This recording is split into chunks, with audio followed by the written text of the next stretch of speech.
Hi everybody, welcome back. We're now back in West Palm Beach. We had a wonderful, lovely trip through the Bahamas, life-changing really. It was so awesome. And we're kind of sad to be back, but glad as well. And we thought we would take this week's episode and make a list of our top 10 things that we loved about our Bahama trip. Yes, it was awesome, but it was over all too quickly. We had a great time. It's hard to narrow a list down to just 10 things, but we can't sit here all night making videos, so here we go. Yeah. It was really hard to pick only 10 things. Our whole trip was spectacular, and the whole area in the Bahamas is just beautiful. And it was hard to list them 1 through 10 because, as we went through, it's like, oh, another beautiful thing, another beautiful thing.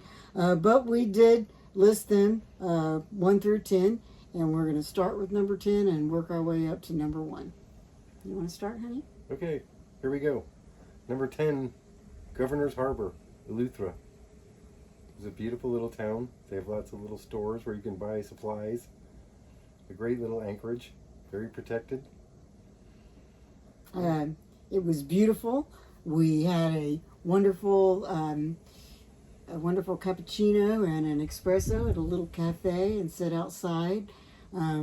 We got our first Bahama money while we were there, and I have to say their money is beautiful. Their change is beautiful. Their dollars are beautiful. So colorful and just, beautiful, beautiful money. So, beautiful bunny. You gotta like that. Why do we have the ugliest bunny in the world? I know, right? So anyway, yes, that was an experience, seeing that and getting that. And of course, the ruins of the Club Med were there. And that was, if you saw our videos, that was quite a spectacular little spot. Beautiful, beautiful beaches and beautiful views. It's a shame that it's no longer a resort there. But it was fun to go through there. It was kind of apocalyptic, so quite thrilling to do that. And if it was still a resort, we probably wouldn't have been able to go there. Why is that? Because it would have been a private resort, and you're not allowed in. That's why they had gates. Oh, well. They don't let riffraff like us in. We're not riffraff. We would have to be club members, though, so that would have been an extra expense. But anyway, Governor's Harbor was really great. While we were anchored there, we watched one of the supply ships come in and put all the big boxes. And, they bring everything from groceries to boats and set them right there on the dock. And then everybody brings their trucks and vehicles and loads up. And within a few hours, the docks are clear. It's quite fun to watch that. Okay, next up, number 9, the stars. There are so many stars in the Bahamas. You don't realize how much light pollution is till you get away from it. Yes. It's like, oh my God, it's like being in a planetarium. The Milky Way is so plainly visible all the time. It's just beautiful and stunning. And the moon. Moonrises are really pretty. Yes, moonrises are wonderful. So there's something to be said for being out and away from civilization.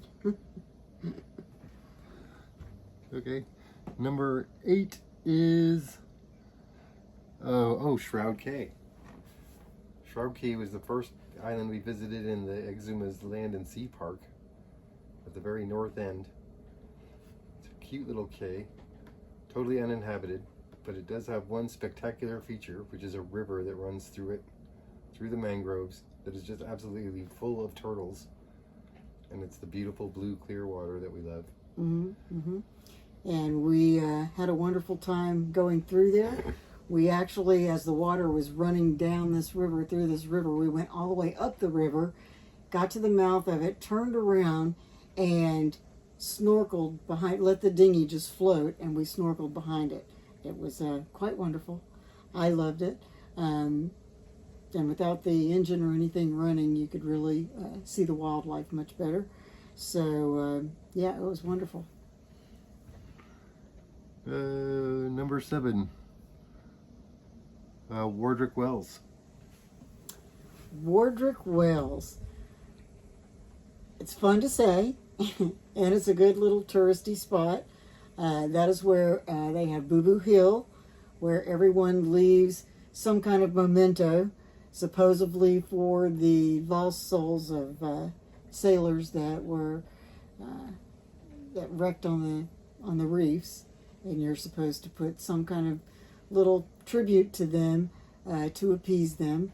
So if you saw our videos, you could see there's just everything from painted shells to different kinds of wood and signs and all kinds of things that people have put out there. We made a Rhiannon sign.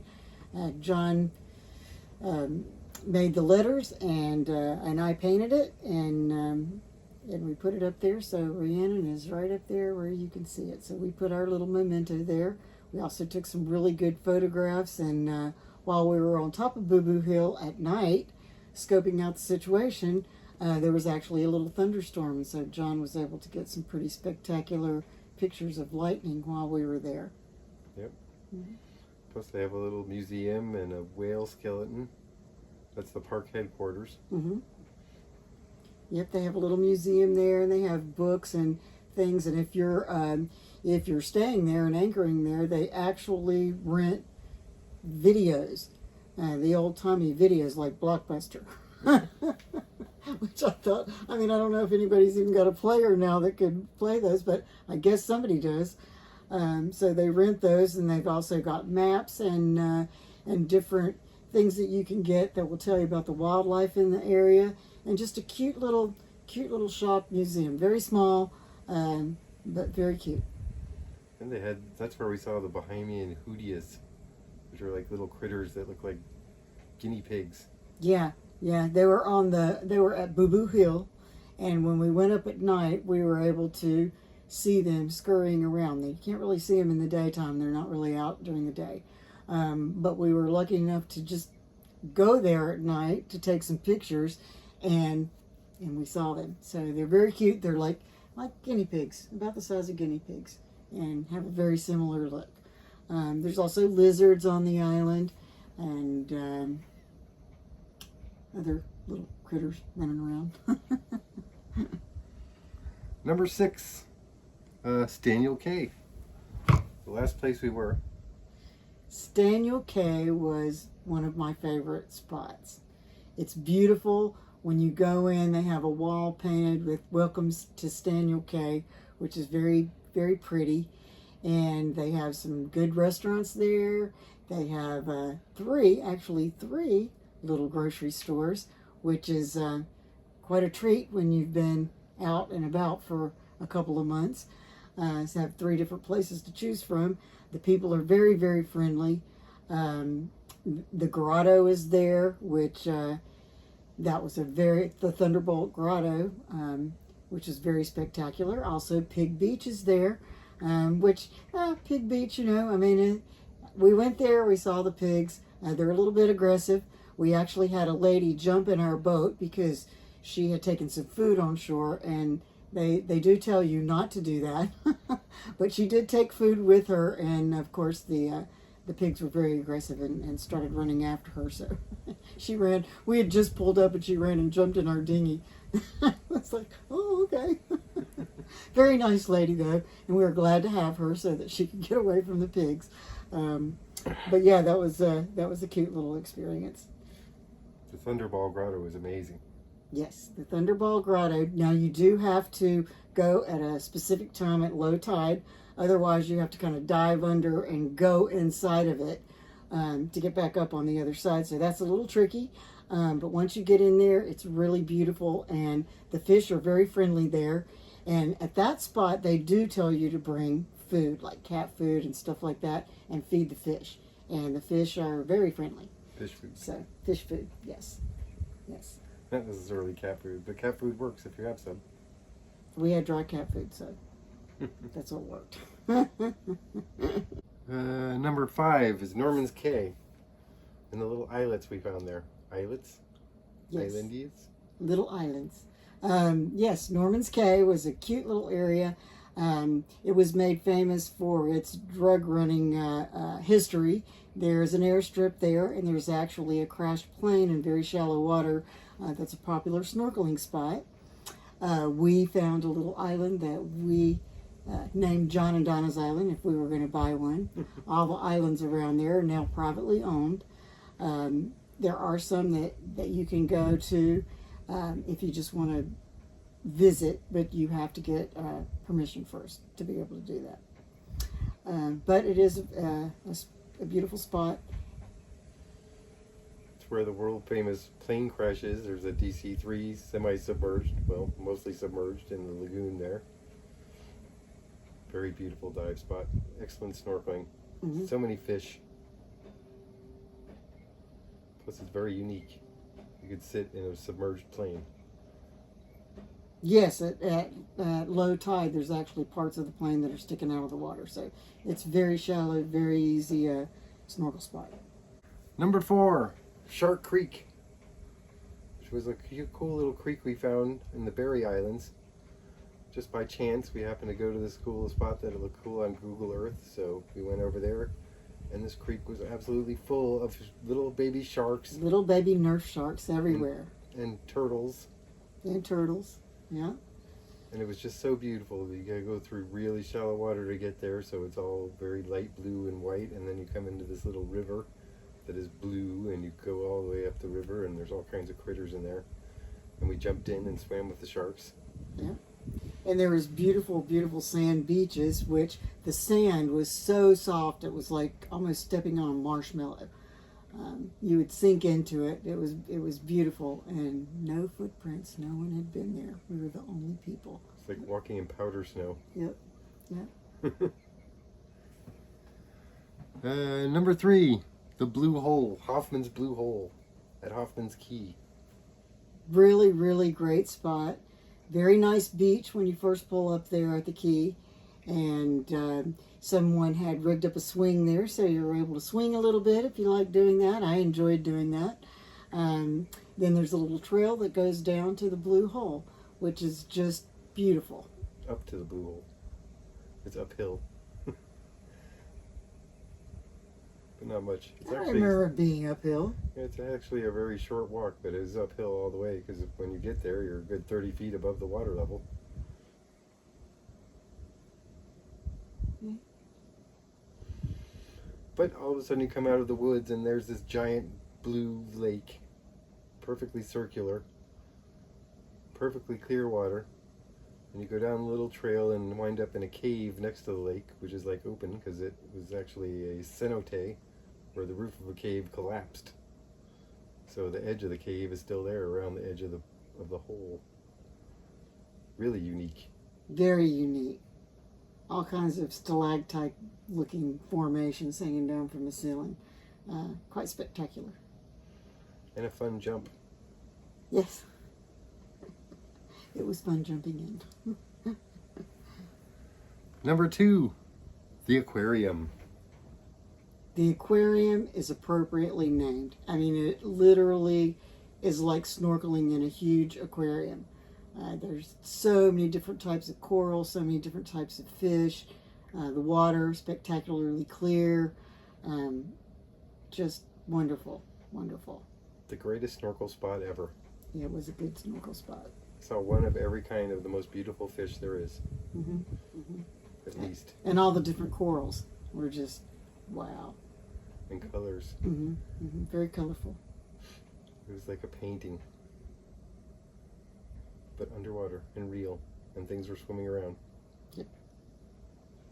So beautiful. And that brings us to the number 1 thing we love about the Bahamas. Which, fittingly enough, as at the aquarium and everywhere else we went, is the water. The water. The water is so beautiful and amazing and clear and blue. And so many shades of beautiful blue. Everywhere you go, the water is spectacular. So, I mean, it really is like being in a huge swimming pool. It's that same color, aqua blue, and because of the different depths and the shallowness of the water, when you look across, you'll just see different radiance of blue everywhere. Radiance, is that a proper Way to call that radiance of blue. Gradients. Gradients of blue. Radiance. Gradients. It was radiantly gradient. It's just so many different colors of blue, from light to dark and all mixed in together. It's like a beautiful painting. Everywhere. Everywhere you look. Especially when you're like on the banks and the water is just blue, and then you come across these sandbars and they're like a much lighter blue, where you come off the bank into much deeper water and it gets the deep blue, ocean blue. My favorite thing was when you jump off the back of the boat and it looks like the boat is just in a swimming pool. Yes. Yes. The bottom is all white. You can walk around the boat and just look and see everything on the bottom. It's perfectly clear. Nothing obstructs your view. So, yeah. And there's no, even though there's high tide, low tide, there's no brown water anywhere. It's perfectly blue. You can jump in and swim any time of day. Make water with your water maker anytime, because the water is perfectly clear and clean. It's just beautiful. And we're so spoiled. We came back and now the water was green because it's been raining here for a week, so the water isn't even blue anymore. I know. It was so sad. It's like, no, we've been so spoiled now. So.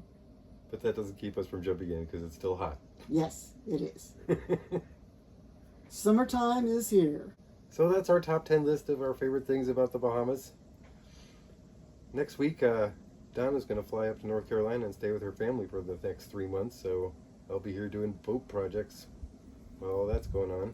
Yes, we have to get the boat back ready again for our next sail, which will be at the end of November. John wants to stay here long enough to vote in November. If we can figure out how to do that early, we may leave a little bit earlier. But that's the plan right now. So he is going to be doing boat projects, and we'll be filming that for people who are interested in that kind of thing. I will be visiting my family, and they just recently bought a 64-acre homestead. And so I will be showing pictures of that and their chickens and all the different things that they're doing to build the homestead. So that might be interesting. If any of you are into that kind of thing, you might want to watch that. So I will be sending videos to John, and he will put them in along with his weekly video, so you can keep track of us until we get back out on the water. Yep.